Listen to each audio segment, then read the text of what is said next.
You see any pictures of my dad? Oh, yeah. Yeah, and that is, people rarely ask me why, but that is why. Yeah, from every game I've ever coached in. Okay, is that it?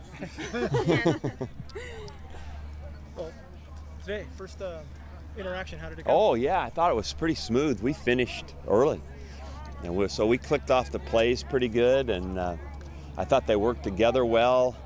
And so far, I've liked what we've done.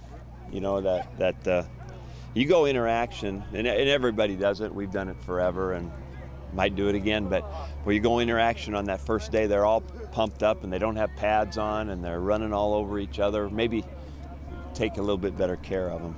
Were you a little worried first play? Colin Kelly was on the ground. Yeah, I didn't think that was a good sign. It appears he's going to be okay. Mike, it's only been a few days, but so far practicing in the morning, do you notice a difference? Do you like it more? I like it more personally, and then players I've kind of canvassed a little bit. I think they like it. And here's one thing: you get to practice quicker. I mean, and instead of waiting a long time, waiting all day for practice to get here, we get up, get them a good meeting, get them breakfast, and get out here and play. And so you're getting, I think, their best energy of the day. And the focal point of our days in football are practice. You have a whole bunch of other stuff, especially when school gets going, but the focal point is practice. So that's why, paying attention to what time, I think, is a good thing to do. Coach, I heard you admonish your defensive line a little bit halfway through that scrimmage. What do they need to do, in your eyes, to be ready for the season and for the rest of fall The camp, defensive line? Yeah. What did I say? You said that looked like crap, and then you had them take a knee, and then you sent them on their way. Oh, they were walking over to the next drill, so they have to run to the next drill. Oh, well, there you go. Yeah, that's just the discipline of practice and getting lazy, and that never looks good. It just looks better when they In terms of the running back battle, it seemed like last year it was very much a carousel, and it could have been a new guy starting every game. When you approach going through this fall camp and next year, do you want to narrow it down to one go-to guy, or is it still a chance of being a committee? Well, I hope it's not a committee. What I would say is, if it's one guy, that's good. If it's two guys, that's okay. But I think we have to define it at least to that. I've made the point that if we can get 1,700 yards with it's one guy or two guys, I really don't care, and we'll see how it all plays out. So, and right now it's too early for me to say it was the first day in pads, and we're going to let them play for a couple weeks and start making that decision.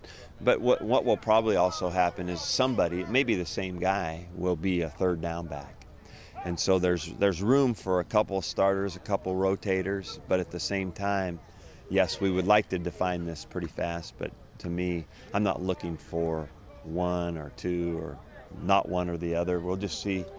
They have to earn it. And only a couple of practices, but what have you seen so far from the true freshman, Brown?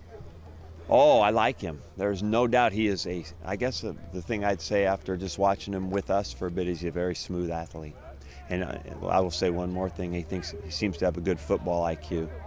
He's learning this stuff pretty fast. So has he showed you this stuff so far to be in the mix? Yeah, to be in the mix. I can't go any further than that with him. Those other guys are good football players. Agnew's a good player. Teron Ward's a good player. Jenkins is a good player. Storm might have had at the end of spring, as he looked as good or better than anybody. So, there's no foregone conclusions. Maybe I'm looking into it a little bit too much, but in terms of the new surface and whatnot, it seemed like a couple of the guys, especially Malcolm, had a couple of slips on the cuts. Is that just part of playing on this new surface? No, I think so. Part of it, is it should be a lot better than grass. So part of it's the player's responsibility. We have a rule that there's no slipping in football. Okay. Mike, before practice started, you talked about Castro and how he might be more nimble than ever. Yeah. Do you see that in just the first few days? Yeah, I think, everybody, I think, is concerned and talks about his weight, but he's actually, to me, more athletic and faster than he's ever been. So if he can do that, that's not bad. He also lost a lot of weight when he cut his hair, is what we were all talking about. Yeah. Boy, does he look different, huh? Maybe Yeah. not as intimidating. No, I know. He just looks like a really nice, well-spoken guy, What are you gonna need which from he him? is. What Huh? are you gonna need from him this year? Well, you know, we need to improve our run defense. So, you know, he along with everybody else we have to do better. All righty. Okay. Thanks for Thanks. being